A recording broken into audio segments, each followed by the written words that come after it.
Dans la Masechet dans Masechet Shabbat, Daf Lamed Aleph Amoud Aleph, il est écrit là-bas l'histoire de deux élèves qui voulaient énerver Hillel avant Shabbat. Ils savaient qu'Hillel était Anvatan, il était modeste, et ils ont dit viens, on va aller l'énerver, qui va réussir à l'énerver? Et ils ont parié la somme de 400 pièces, de 400 zouz, qui est une grosse somme, qui est liée, c'est un chiffre qui a une valeur significative, puisque on va le retrouver la semaine prochaine avec Abraham quand il va acheter le Maratar Marpella, la grotte pour enterrer Sarah. On va le retrouver avec Yaakov quand Esav va venir pour attaquer Yaakov. Il va venir avec 400 hommes. On va dire il y a Arbamot Ish Imo, il y a 400 hommes qui sont avec lui. Donc on voit que ce chiffre n'est pas anodin. C'est un chiffre qui est particulier. C'est en fait les forces du mal qui sont toujours avec ce chiffre. C'est quelque chose de profond, je ne vais pas m'attarder là-dessus maintenant, mais l'idée c'était de combattre justement ces forces du mal, ce qu'on appelle la Sitra Hara est lié à ça, et donc ils ont voulu attaquer Hillel qui était quelqu'un de Hanav et de très fort, donc ils ont dit on va essayer d'attraper Hillel avec ça. Donc ils vont chez Hillel, veille de Shabbat, c'est connu, quand ils arrivent chez Hillel, Hillel était dans la douche, il avait le shampoing sur la tête, il sort avec son shampoing, on tape à la porte, il arrive, il demande qui c'est, il dit voilà j'ai une question Rav. C'est quoi la question?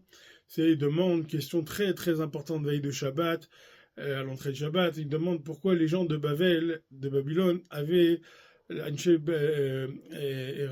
Ipenema Rachem Shel Bavel, c'est Galgalim.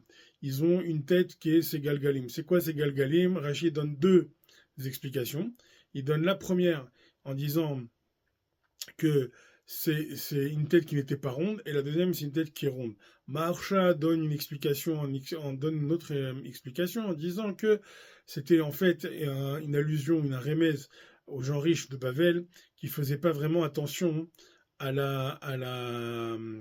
comment dire, qui faisaient pas attention à être discrets avec leur argent, et donc ils étaient touchés par le mauvais œil, la Inara, et donc ça tournait, en fait, leur richesse tournait, ils s'appauvissaient, redevenaient riches, pardon. Et c'est le mahalar que Maharsha donne, c'est l'explication que le Maharsha donne sur la Gemara, là-bas dans Masechet Shabbat d'Aflamed Aleph. Dans quel rapport maintenant, vous allez me dire, avec la paracha? Le Baal Shem Tov amène sur un des pasouks de la paracha. On voit dans la paracha l'histoire de Sdom. Au début de la paracha, on voit que Dieu va détruire Sdom va Amora, Sdom et Gomorre. Il va les détruire. Avant de les détruire, il envoie des anges pour sauver Lot, le neveu de Abraham. Quand ils arrivent là-bas, les anges, les gens de Sdom, je vous fais en résumé pour arriver au pasouk, arrivent et demandent à Lot, est-ce que les gens sont chez toi? Le pasouk qui dit comme ça, il dit que va yomru ayahad balagour veishpot shefot. Agesh Naela. Donc ils demandent, ils disent les gens de Sdom, ils vont vers la porte de Lot. Il dit fais sortir les gens de chez toi. On a appris qu'il y a des gens chez toi et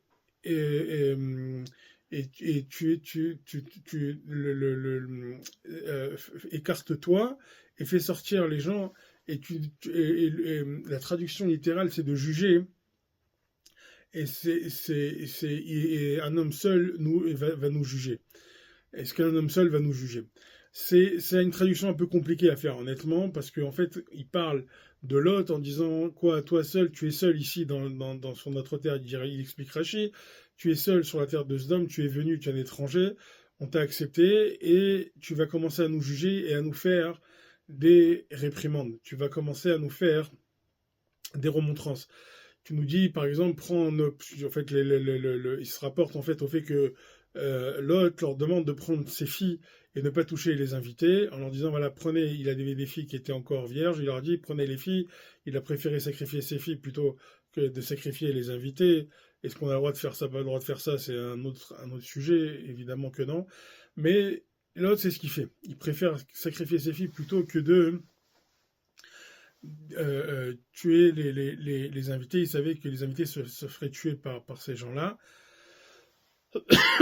Et donc, il leur demande de prendre ses filles à la place. Et eux, ils leur disent, mais qui tu es toi pour nous dire quoi faire et pour nous donner, pour nous juger et dire comment un seul homme peut se mettre à nous juger.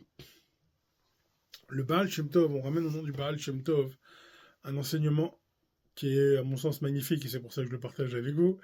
Il dit que Shamati Mimori, que quoi, que des Amre Anche et Am, ils disent comme ça. Ils disent que Emet Holer Bechol HaOlam Ve Ratsu Lomar Shenitchem Mimakom le Makom. Les gens du peuple, ils disent que la vérité, elle part dans tout le monde et tout le monde la rejette d'un endroit à un autre. Qu'est-ce que ça veut dire? En fait, dans le Sefer Ahavat Dodim, sur le Shir HaShirim, là-bas on raconte une histoire. Il dit ça, on présente ça sous une forme d'exemple. Et on raconte une histoire comme ça. Une fois, il y avait dans la savane, je sais pas, dans la forêt, enfin dans la jungle, un lion qui n'avait pas mangé depuis plusieurs jours. Il avait faim, et donc comme il n'avait pas mangé depuis plusieurs jours, il avait une mauvaise haleine. Qu'est-ce qu'il a fait? Il a vu un loup, il s'est approché du loup, il a ouvert sa bouche, il a dit, tu sens quelque chose? Et le loup, il dit, ah, ça sent mauvais, oh, c'est quoi cette odeur? Oh, c'est horrible. Et le roi, il lui dit, le lion, il lui dit, tu te rebelles contre le roi, il est condamné à mort, et il le prend, il le déchire, et il le mange. Parce qu'il s'est rebellé contre le roi de la jungle. Donc il le prend, il le tue, il le mange. Il continue quelques jours plus tard, encore une fois, il a faim, il a une mauvaise haleine, il va voir un autre animal, et il lui demande, il ouvre la bouche, il lui dit, qu'est-ce que tu sens?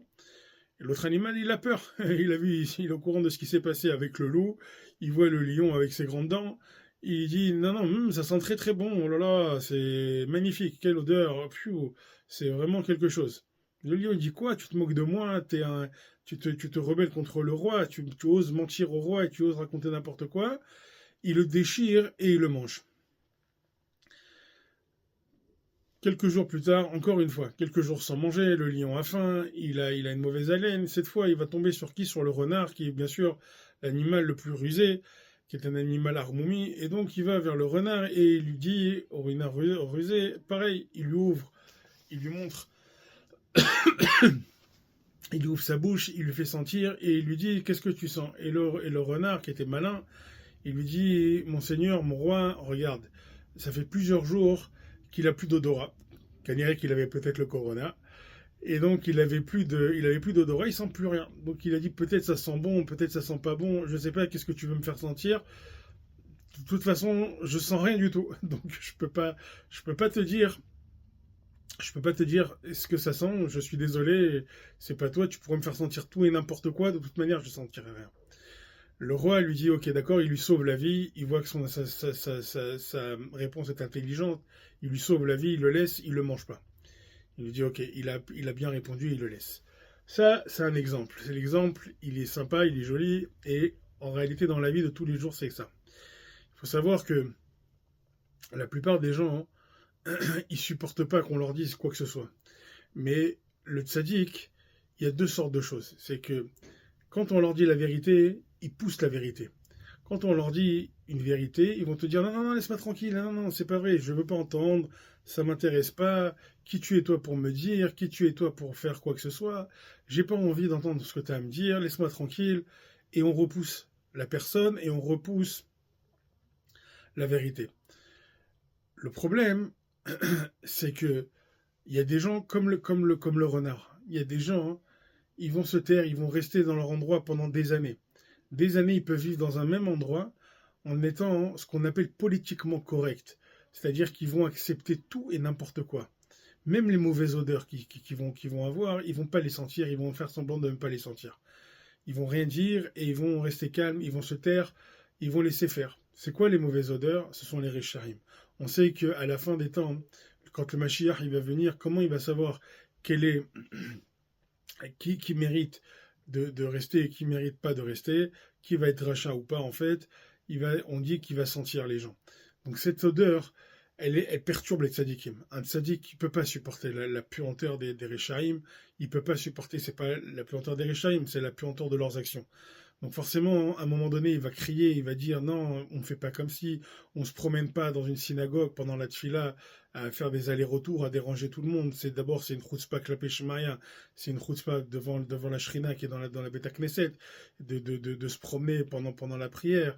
On ne parle pas pendant la tfila, par exemple. On n'a pas le droit de faire la shonara, encore plus dans un Beta Knesset, c'est encore beaucoup plus grave.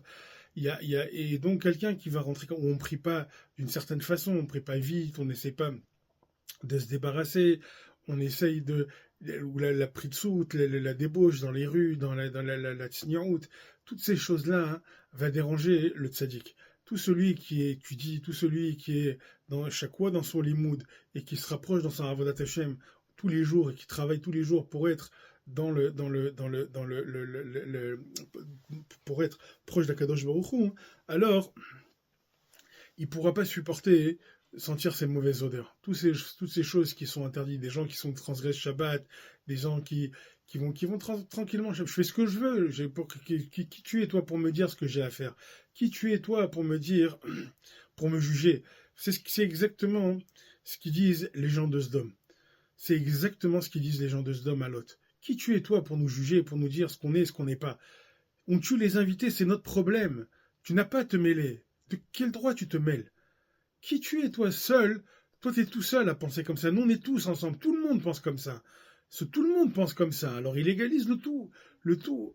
On ne peut pas aller avec tout le monde comme ça. C'est pas parce que tout le monde est complètement fou qu'on va être complètement fou. S'il y en a un qui est pas fou, tant mieux. Le problème, c'est quoi? C'est que le tzaddik, il va d'endroit en endroit. Pourquoi? Parce qu'on le repousse.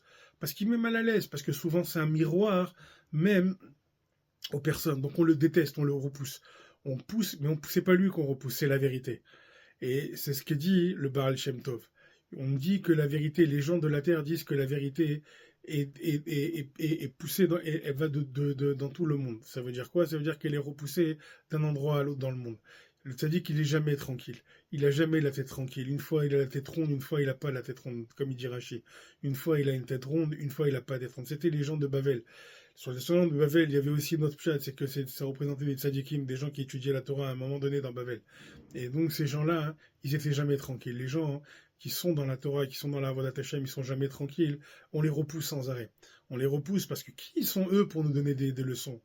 De quel droit ils se permettent de nous parler? Moi, j'ai rien à me reprocher. Mon Rav me disait toujours que quand quelqu'un te dit ça, tu peux être sûr qu'il a des choses toutes à se reprocher. Quelqu'un qui pense qu'il a rien à se reprocher, on voit bien avec les gens de Sdom. Il dit, Veishpot, Shefot, et quoi, il va nous juger, lui seul, qui dégage, Allah, mais le Rashi, il explique que c'est comme si on ferait une vache, on enlève la graisse et le lait de la vache, c'est une façon grossière de dire, en gros, dégage d'ici, va-t'en d'ici, et on le renvoie sans arrêt. Car les tzadikim, car les gens de la vérité, comme ça, la vérité, et surtout à la fin des temps où la vérité est quelque chose de très compliqué, très difficile à accepter.